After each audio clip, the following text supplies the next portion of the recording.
Hi, Kathy from Company Vehicle Magazine, talking to you about our February issue, which is just about to hit the streets.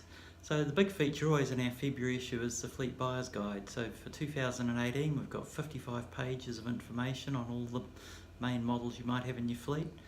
Description, specification, pricing, great resource to have for the rest of the year. The editorial this month looks at changes in fleet and fleet policies over the 30 years I've been involved in it, firstly in the car leasing side and more latterly in the publishing side.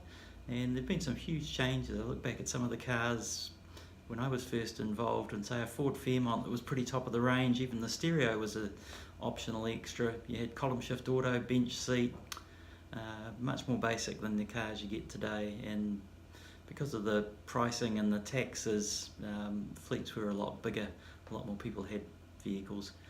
We look at the launch of the new facelifted Hilux with the Gladiator models and some other changes in the range there.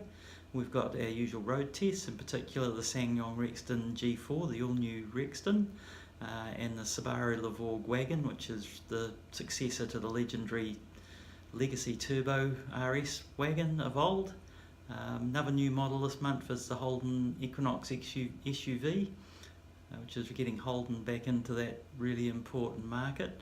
And our fleet profile for this month, we look at the high-pull rental fleet, which is very heavy in utes and vans. So yeah, some interesting reading in there. Look forward to you joining us and using the Fleet Buyer's Guide over the rest of the year, and we'll be back to you again in April. See you later.